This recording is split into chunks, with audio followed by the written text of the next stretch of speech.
Ganger avoids blood right. He can't stop this. Like, Ohio could walk in from behind, like, forced off into Echo Slam, but no one else from his team wants to be part of this. If they stacked up a lot, if they really stacked up there, he would have gone. He might still get a nice slam here since he's behind him. But the Dire Observer Ward was going to scout him out the second he walks in the lane. That's why he has to force stuff down through the tree line, but he already used his Blink Dagger, so they're not ready to go. The Tombstone's there, but the Earthshaker is not ready to fight. In the meantime, KOXY being initiated on. The BKB comes out from Ferrari. Now KOXY, no TP this time around. This time, he dies. Yeah. 64 seconds on the sideline. Buyback is available, however. They had cooldown, Blink, and Force Staff there on Shaker, and no TP as well, so you can't really help the Ohio is still waiting. Ohio is still waiting. Stay in the trees. There's no good opportunity, however. No, he's waiting for a dive, and they're like, where is this Shaker? At least they've got Burning with no armor. So Hex in, is the weed going to work? Here we go. And now there's your jump in for the Fisher, but he can only control Burning. But the Death Ward from Chuan is going to start bouncing around. Fnatic, they're being torn apart by it. They have to back up. The Razor might have bought back, but what's going to be left of his team? The Mass Overlords might be there, but the Brewmaster ulti is still causing severe havoc inside the base. The Fire Brewling can't finish the job. They're backing up on Ferrari, a quick blink away. Johnny off to the wrong side. The Dire Observer Ward's letting him know exactly where Fnatic are moving. And IG, even though Fisher from Ohio is off target, they're away, but they didn't take racks. Yeah. But they did get 3 buybacks.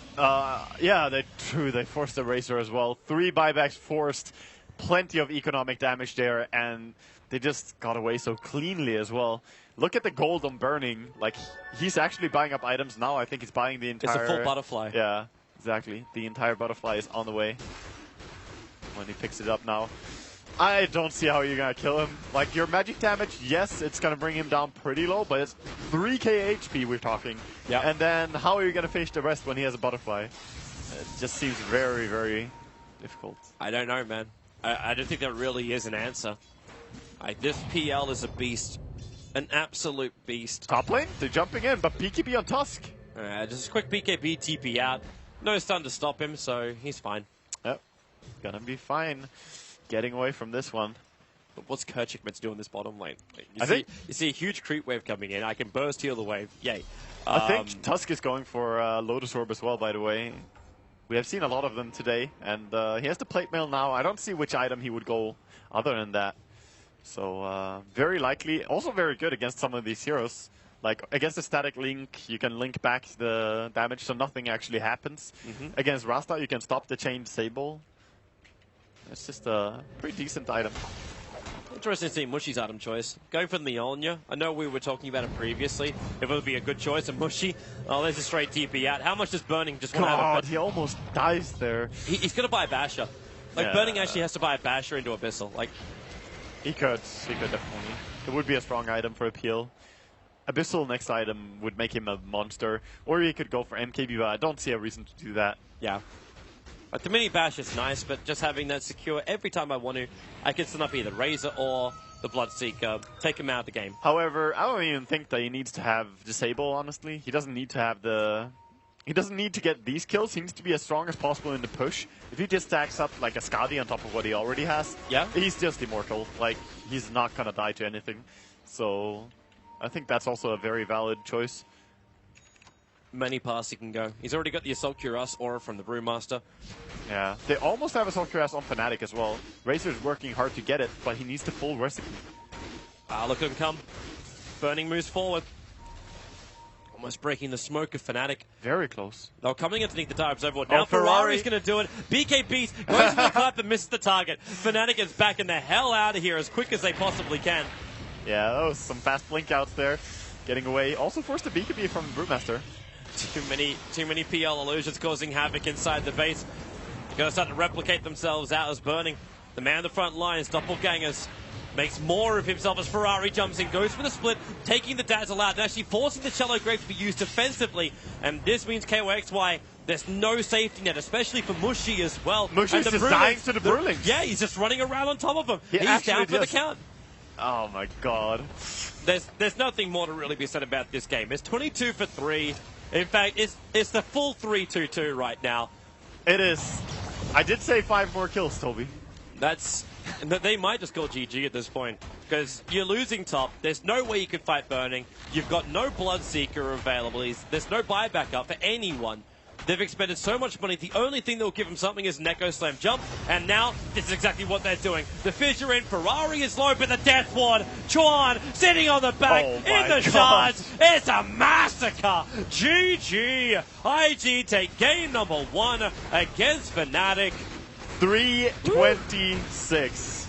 Dear God. I mean, when your 300 somewhat plus CS Bloodseeker gets soloed by the Brewlings, like, you're just suffering. There was nothing going right for Fnatic this game. It was a hard knock life. IG take game number 1 in the series. We'll be coming back for game number 2 very, very soon.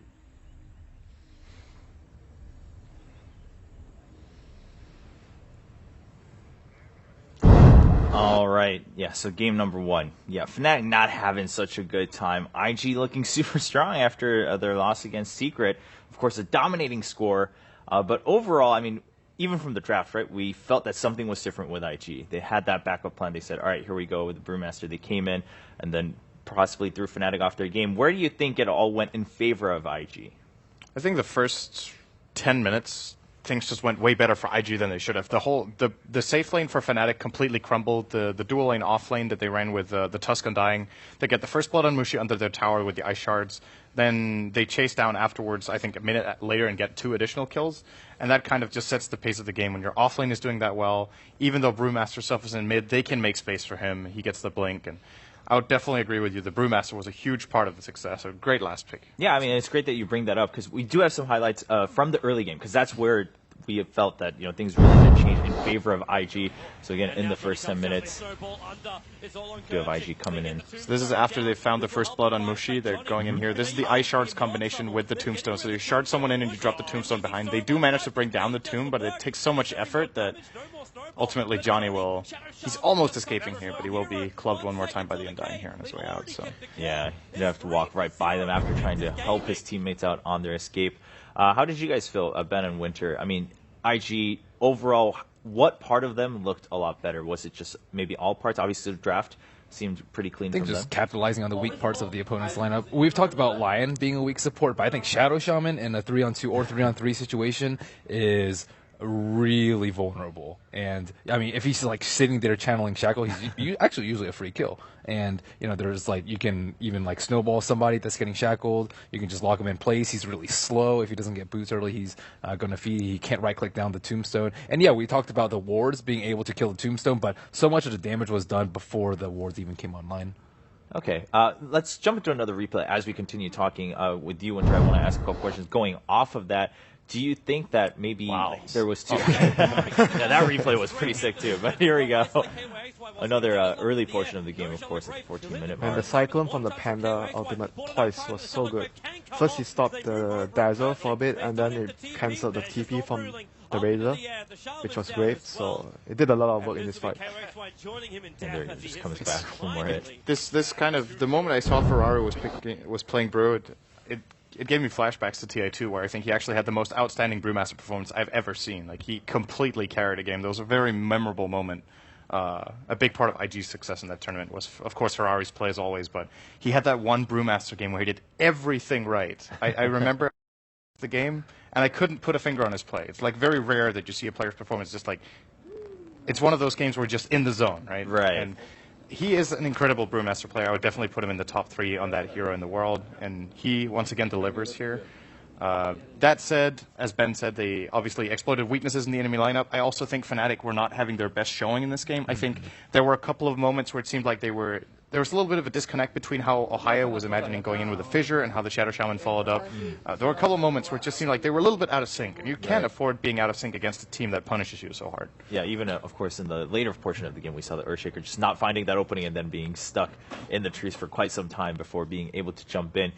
Winter, on the side of Fnatic, I mean, when we were talking about the draft, we're like, all right, it's been kind of back and forth around the Tombstone and the Undying. That's been the focus. And then, of course, IG kind of had the last upper hand. But do you think Fnatic may be focusing a little bit too much only on what their game plan was? I mean, because I bring this up because we talked about the Shadow Shaman a little bit. Yeah, I feel the main and biggest problem in the game we saw which was quite evident, is the laning phase of the Shadow Shaman. He's very weak. Obviously, he's very strong in team fights and stuff, but the combination of having a Dazzle and a Shaman in the lane, it's kill potential not too high, and you're up against a Undying lane, so Shaman is like Lion. Obviously, we all think the same. You're gonna at the end of the day, he's gonna have a tough laning phase, and as a result of that, the impact of the hero got severely hampered because he died, I think 2 or 3 times in the lane in total. So he needs levels and ultimately the dagger to be able to do his job properly. But